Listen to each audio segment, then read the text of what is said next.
Throughout this unit, we have examined the issues of race, its history and evolution in terms of slavery, segregation, and the civil rights movement with the rise of Black power. In examining the history of race, we found that in terms of color, skin color, race is far more a complex issue. For example, in Pamela Perry's White, she describes being white of more of an ideology and an established norm for measurement in terms of social status, freedoms, and privileges. This description of white is supported by examining the history of slavery, for which America's economic stability was built on and depended.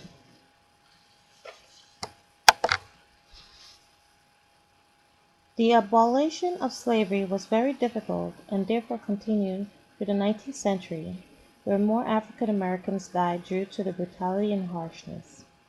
As such, reform came slowly, and situations such as war between the North and the South provided opportunity for slaves to obtain freedom from captivity. The abolition of slavery came in 1865. Then came the question what to do with these people who did not belong but was only brought to America for labor. In any case, many slaves still had to work the land in order to have food and shelter. Many of these changes came segregation and civil rights movement, were the real fight for equality and the emergence of Black power in this week's reading. In this week's reading, Dysphoria by Brent Haynes Edwards tries to depict the term dysphoria and discusses how the meaning of the term has evolved.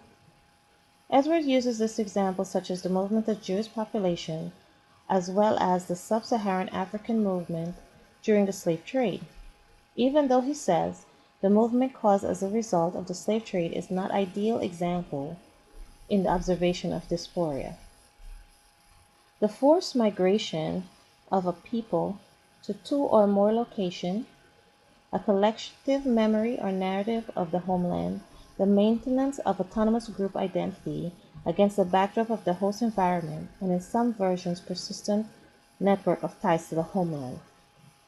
Based on these factors, I can see why movement due to slavery is a weak description for dysphoria, because names and identities of slaves were changed.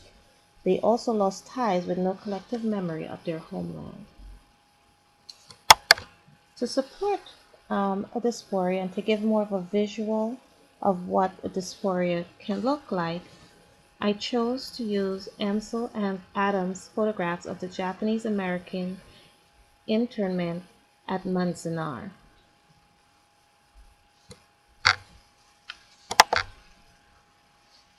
From his website, he has a collection of different photographs which shows and highlights the daily life and the inner workings of these camps, where these people were able to make their own communities as far as the medical facilities, factories. They had their own church, clothing, and homes, as well as agriculture.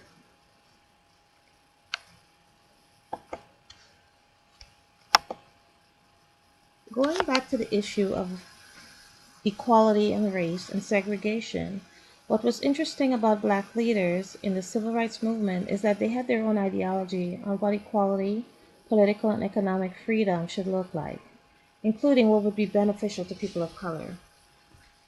This was evident in the movements made by activists such as Martin Luther King, who believed in integration and nonviolence, demonstrations where his counterparts Paul Coffey and Martin Delancey view was that for African Americans to obtain equality would be to migrate, while others still had more of a separatist view and taught to form their own communities and services.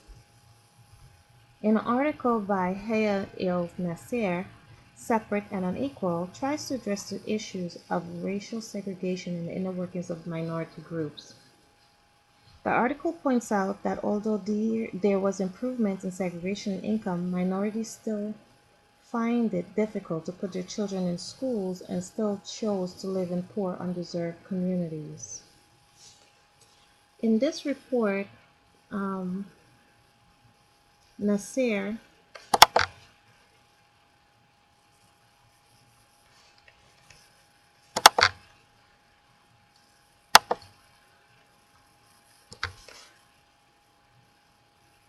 um, uses charts and study and a report to show um, that African Americans and Hispanics tend to live in more areas that are more impoverished neighborhoods than whites and Asians.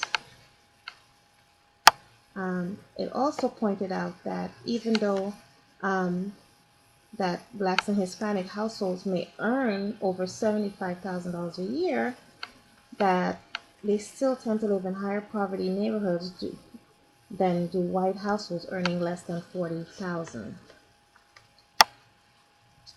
Um,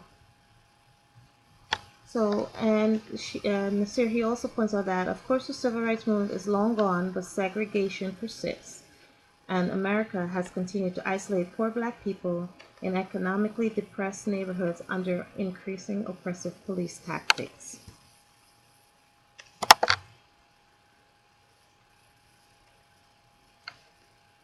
Um, Another interesting article was by Gary Young's The Truth About Race in America. This was taken from The Nation, and some of the highlights of this article talks about a report done from UCLA in 2012 saying that typical black student nationwide is now in a school where almost two of every three classmates, which is about 64%, are low income. Also, that the discrepancy between black and white unemployment is the same since 1963, and the Supreme Court seems to be dismantling affirmative action, gutting voting rights. This was taken from The Nation, and it points out several facts about how much there's a lot of work that still needs to be done in terms of race equality, and that even though there was um, the Jim Crow laws was illegal, and now that there's so much change that the Supreme Court is overturning so many decisions that affects Jim Crow, and is leaving um, a lot of things that was once illegal legal.